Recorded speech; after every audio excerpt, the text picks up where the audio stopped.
శ్రీమాత్రే నమ. జై గురు దత్తాత్రేయ.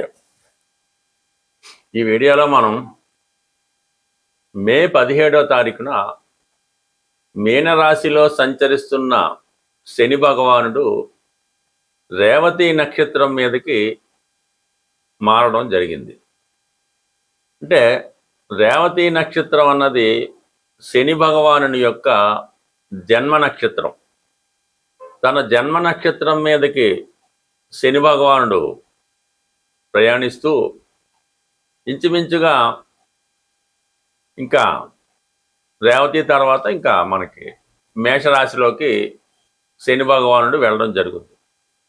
2వ తారీఖు జూన్ నెల 2027వ సంవత్సరం దాకా కూడా మరి శని భగవానుడు రేవతి నక్షత్రం మీద సంచరిస్తూ అదే నక్షత్రం మీద వక్రగమనం పొంది మళ్ళా కొద్ది రోజులు ఉత్తరాభాద్ర నక్షత్రం మీదకి వచ్చి మళ్ళా రేవతికి వచ్చి ఇంక డైరెక్ట్గా జూన్ 2వ తారీఖున మేషరాశిలోకి ప్రవేశించడం జరుగుతుంది.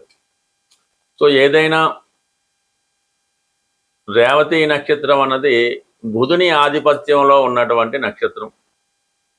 శని భగవానుడికి బుధుడు మిత్రగ్రహం అవటం వల్ల మరి ఆ మిత్రుడి నక్షత్రం మీద ప్రవేశించినటువంటి శని భగవానుడు ఏ ఏ రాశుల వారికి ఎటువంటి ప్రభావాన్ని చూపడం జరుగుతుంది అన్న విషయాన్ని మనం ఈ వీడియోలో పరిశీలించడం జరుగుతుంది. కన్యా రాశి వారికి శని భగవానుడు ఈ మే నెల 17వ తారీఖున రేవతి నక్షత్రం మీదకి రావడం జరిగింది. ఈ నక్షత్రం పైన మనకి 2027 జూన్ 2వ తారీఖు వరకు సంచరించడం జరుగుతుంది. ఇదే నక్షత్రం మీద వక్రగమనం పొందడం కూడా జరుగుతుంది. సో ఏదైనా మొత్తం మీద ఎక్కువ రోజులు ఈ శని భగవానుడు మీకు రేవతి నక్షత్రం మీద సంచరించడం, ఇది ప్రధానంగా కన్యా రాశి వారికి ఈ బుధుడు రాశ్యాధిపతి అవడం, బుధుడు పరిపాలనలో ఉంటుందన్నమాట. బుధుని యొక్క నక్షత్రం అంటూ ఉంటారు. బుధుడు దశానాథుడు రేవతి నక్షత్రాన్ని కాబట్టి ఎక్కువగా ఈ రాశులు ఎఫెక్ట్ అవుతుంటాయి. బుధుడు నక్షత్రాలైనటువంటి రేవతి, ఆశ్లేష, జ్యేష్ఠ ఈ 3 నక్షత్రాల మీద ఏ గ్రహం సంచరించినా అది మిథున కన్యా రాశుల వారి మీద ఆ ప్రభావం ఉండడం జరుగుతుంది. అందువలన ప్రస్తుతం కన్యా రాశిలో శని భగవానుడు ఉంటే మీకు ఏ ఫలితం వస్తుందో ఆ ఫలితం అన్నది ఇప్పుడు రావడం జరుగుతుంది.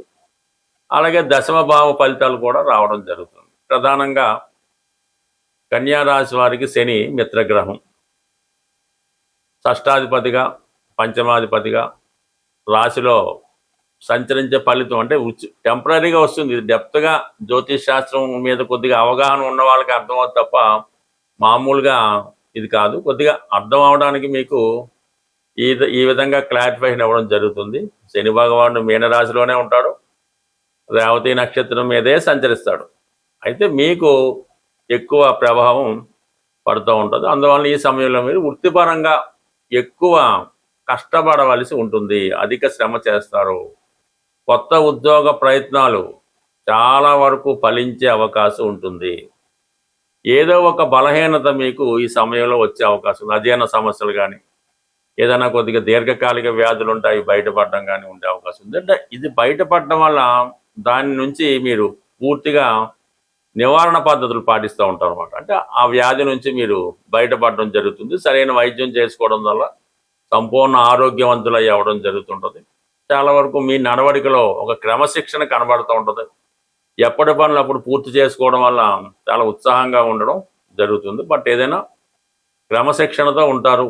సో మీ పనులు మీరు మాత్రమే చేసుకుంటారు. ఆ విధంగా చేసుకోవడం వల్ల కూడా శని మీకు మరింత ఉత్తమ ఫలితాలు ఇవ్వడం జరుగుతుంది. అలాగే దశమం మీకు మిథున రాశి కూడా బుధుని యొక్క రాశి అవ్వడం వల్ల ఉద్యోగపరంగా అదనపు శ్రమ పడవలసి ఉంటుంది. సడన్గా బాధ్యతలు పెరుగుతాయి. ఫర్ ది సేమ్ టైం కొత్త ఉద్యోగ ప్రయత్నాలు కూడా ఫలించే అవకాశం ఉన్నది ఈ రాశి వారికి. అయితే ఇంకా మీకు ప్రధానంగా ఈ జూలై 27 నుంచి, అంటే వచ్చే నెల జూలై 27 నుంచి అటు ఇటుగా డిసెంబర్ 11వ తారీఖు వరకు ఈ శని భగవానుడు వక్రించబోతున్నాడు. ఇది జీవితంలో మళ్ళా మీకు చాలా బెటర్ టైం అన్నమాట. అంటే జూలై 27 నుంచి డిసెంబర్ 11 మధ్యలో శని భగవానుడు మీకు 6వ స్థాన ఫలితాలు ఇవ్వబోతున్నాడు. అంటే 6వ స్థానంలో గతంలో ఉండగా ఎటువంటి ఫలితాలు పొందారు అంటే కొత్త ఉద్యోగ ప్రయత్నాలు ఫలిస్తాయి. గతంలో మీరు ఏదైనా ఉద్యోగం కోసం ప్రయత్నం చేసి అది రాకుండా ఉంటే ఆ ప్రయత్నం ఫలిస్తుంది. అలాగే చాలా వరకు కొన్ని న్యాయపరమైనటువంటి చిక్కుల నుంచి బయటపడడం, ఇవన్నీ కూడా ఈ రాశి వారికి అనుకూలిస్తుంది. అంటే మొత్తం మీద అటు ఇటుగా రేవతి నక్షత్రం మీద శని సంచారం, ఈ వక్ర గమనం చాలా వరకు అనుకూలిస్తుంది. అయితే ఏంటంటే మీరు ఏదన్నా ఇంపార్టెంట్ కార్యక్రమాలు లాంటివి, ఉద్యోగ ప్రయత్నాలు లాంటివి జూన్ 2, 2027 జూన్ 2 మాత్రమే మీకు శని అనుకూలంగా ఉంటాడు. దాటితే అంటే 2027 జూన్ 2 తర్వాత శని మీకు అష్టమ స్థానంలోకి ప్రవేశించడం, అది ఆ శని భగవానికి నీచ స్థితి అవ్వడం, చాలా ఇబ్బందులు ఈ రాశి వారికి ఆ సమయంలో ఎదురవుతాయి. అందుకని ముందుగానే ఇంపార్టెంట్ కార్యక్రమాలు, సెటిల్మెంట్ లాంటివి ఉంటే చేసుకుంటే మంచిది. ఏదైనా ఒకరి జీవితంలో వ్యాపారమా, ఉద్యోగమా, అతను ఏ విధంగా ధనాన్ని సంపాదిస్తాడు అన్నది శని భగవానుని యొక్క స్థితి బట్టి ఆధారపడి ఉంటుంది. కర్మకారకుడు కాబట్టి మన కర్మని నిర్దేశించడం జరుగుతుంది. అలాగే ఆయుష్కారకుడుగా ఈ భూమి మీద జాతకుడు ఎంతవరకు ఈ శరీరంతో ఉండడం జరుగుతుంది అన్నది కూడా శని భగవానుడు నిర్ణయించడం జరుగుతుంది. అలాగే వివాహ సంబంధించిన విషయంలో వివాహం ఎంత అన్యోన్యంగా ఉంటుంది, ఏ విధంగా ఎన్ని సంవత్సరాల పాటు వారి వైవాహిక జీవితం సాగుతుంది అన్నది కూడా ఈ శని భగవాన్ని బట్టే రావడం జరుగుతుంది. ఏదైనా అతని అలవాట్లు, ఆలోచనలు, అతని యొక్క ధర్మ కార్యక్రమాలు, చెడు కార్యక్రమాలు, వ్యసనాలు, ఏదైనా శని భగవాన్ని బట్టి ఆధారపడి ఉంటుంది. జాతకుడిని అత్యంత హీనస్థితిలో చాలా విధంగా ఇబ్బందులు పెట్టడానికి, అంటే ఇంచుమించుగా మీకు అందరికీ తెలిసే ఉంటుంది, నలమహారాజు మహాచక్రవర్తి కూడా ఈవెన్ కట్టుకోవడానికి సరైన బట్ట లేకుండా ఇబ్బంది పడడం జరుగుతుంది. సో అలాగే వైభవాన్ని ఇస్తే ఎంత గొప్ప స్థాయికి తీసుకెళ్తాడో అది ఎవరు ఊహించలేనిది.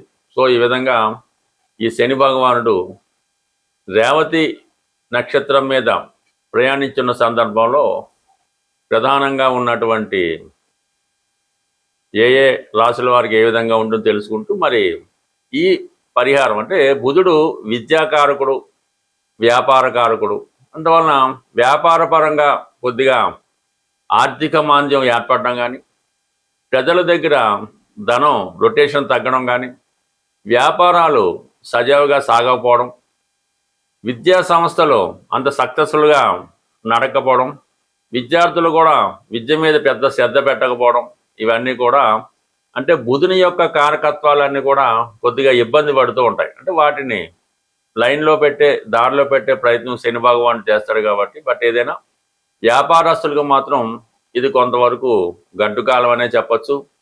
ప్రజల దగ్గర రొటేషన్ తగ్గుతూ ఉంటుంది, సేవింగ్స్ తగ్గుతూ ఉంటాయి, అలాగే వాళ్ళ దగ్గర కొనుగోలు శక్తి తగ్గుతూ ఉంటుంది. ఇవన్నీ కూడా ఏ రాశి వారికి ఏ ప్రభావం ఉంటుంది అన్నది, అంటే దీంతో పాటుగా వారి జన్మ పుట్టినప్పుడు ఉన్నటువంటి జన్మ చక్రం బట్టి, జాతక చక్రం బట్టి, జరుగుతున్న దశలను బట్టి, అప్పుడున్న గ్రహస్థితి బట్టి ఆధారపడడం జరుగుతుంది. బట్ ఏదైనా ఈ ప్రభావం ఏ రాశుల వారికి ఏ విధంగా ఉంటుందన్నది డీటెయిల్గా తెలుసుకుంటూ చివరిలో ఏ రాశికి ఏ పరిహారం చేసుకుంటే బాగుంటుంది కూడా మనం తెలుసుకొని శని భగవానుడి యొక్క అనుగ్రహానికి పాత్రులద్దామని ఆశిస్తూ, ఏదైనా శని భగవానుడు గోచారరీత్యా కానీ దశారీత్యా కానీ ఇబ్బంది పడుతున్నప్పుడు చాలామంది ఈ పరిహారాలు అన్నవి చేయించడం జరుగుతూ ఉంటుంది.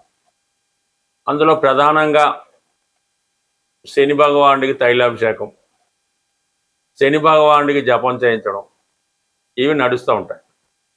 అయితే ఏదైనా శని భగవానుడి యొక్క పరిహారం చేద్దాం అనుకున్న వాళ్ళు ముందు వాళ్ళలో ఉన్నటువంటి బలహీనతల్ని తొలగించుకోవలసి ఉంటుంది. అప్పుడు మాత్రమే మీరు చేసే పరిహారం అన్నది మీకు రావడం జరుగుతుంది. ఏదో ఒక వ్యసనంతో మీరు బలహీనుడై ఉంటారు. అది స్మోకింగ్ అవ్వచ్చు, పాన్ అవ్వచ్చు, మందు అవ్వచ్చు, లేదంటే ఒక స్త్రీ మీద వ్యామోహం అవ్వచ్చు, లంచాలు తీసుకోవచ్చు, ఇతరులను ఇబ్బంది పెట్టవచ్చు. అవి ముందుగా మీరు విడిచిపెట్టినప్పుడు మాత్రమే ఈ పరిహారాలు మీకు వర్కౌట్ అవ్వడం జరుగుతుంటుంది. చాలా క్రమశిక్షణతో సూర్యోదయానికి ముందే లేచి, అలాగే కొన్ని నిమిషాల పాటు కొంత ఒక అరగంట 15 నిమిషాల వ్యాయామం చేసి, అలాగే సమయానికి అన్ని రకాల కాలకృత్యాలు తీర్చుకొని దైవారాధన చేసుకుని సూర్య నమస్కారం చేసుకొని, పెద్దవాళ్ళు ఎవరైనా ఉంటే మీ కుటుంబంలో మీ ఇంట్లో పెద్దవాళ్ళు ఎవరైనా ఉంటే వాళ్ళకి ఏదైనా ఒకసారి వాళ్ళని పలకరించి వాళ్ళకి ఏదైనా బిస్కెట్లు ఏం కావాలంటే అవి మందులు అవసరం ఉంది తెచ్చి పెట్టడం, వాళ్ళకి ఏదైనా ఆహారం టిఫిన్ కావాల్సి ఉంది పెట్టడం, ఈ విధంగా మీరు చేయడం వల్ల ప్రధానంగా ఈ మధ్యకాలంలో ఈ పని తొందరలో అదే అవ్వచ్చు, మీ ఇంట్లో వృద్ధులైన వాళ్ళు హెల్త్ ప్రాబ్లంతో మంచాన ఉన్నవాళ్ళు ఎవరైనా ఉంటే మీరు ఉదయం పూట ఒక కాఫీ అవ్వచ్చు, ఒక టిఫిన్ అవ్వచ్చు, వారికి పెట్టకుండా మీ చిన్నపిల్లలు కానీ యజమాని కానీ ఎవరైతే యాక్టివ్గా ఉంటారో వాళ్ళు తినడం అన్నది చేయకూడదు. ముందుగా మీరు ఈ రెమెడీ పరిశీలించండి. మీ ఇంట్లో ఎవరైతే వృద్ధులు బలహీనులు ఉన్నారో వాళ్ళకి ముందు ఆహారాన్ని పెట్టి తర్వాత మీరు స్వీకరించడం వల్ల డైరెక్ట్గా మీరు శని భగవానుడికి ఆహారం పెట్టినట్టు ఫలితం మీరు పొందడం జరుగుతుంది. అలాగే కేవలం నెలకు ఒకసారైనా ఏదైనా వృద్ధాశ్రమాన్ని, అంటే అనాథలు ఎవరైతే కుటుంబ సభ్యులతో నిరాధించారో వాళ్ళు అనాథలు, వాళ్ళకి వెళ్ళి వాళ్ళకి అవసరమైనటువంటి ఆహారం కానీ పళ్ళు కానీ మాత్రలు కానీ మందులు కానీ కేవలం పరామర్శించడం ద్వారా కూడా కేవలం శని భగవానుడు ఈ విధంగానే అనుగ్రహిస్తాడు తప్ప మీరు లక్షలు వేలు ఖర్చు పెట్టి ఏదో జపాలు చేయించాం, హోమాలు చేయించాం, అది చేయించాం, ఇది చేయించాం అంటే జీరో ఉపయోగం. మీకు మీరుగా ఈ విధంగా మీ కుటుంబంలో వృద్ధుల్ని సేవించి వాళ్ళ యొక్క ఆశీర్వాదం పొందడం వల్ల, వారిని జాగ్రత్తగా చూడటం వల్ల కంప్లీట్గా మీ యొక్క శని మీకు అనుకూలించడం జరుగుతుంది. శని అనుకూలించినంతగా ఏ గ్రహం కూడా అనుకూలించదు. అందువలన శనిగ్రహ అనుగ్రహం ఉంటేనే మిగతా గ్రహాల అనుగ్రహం కూడా మీరు పొందడం జరుగుతుంది. మరి శని అనుగ్రహం పొందుతారని ఆశిస్తూ స్వస్తి.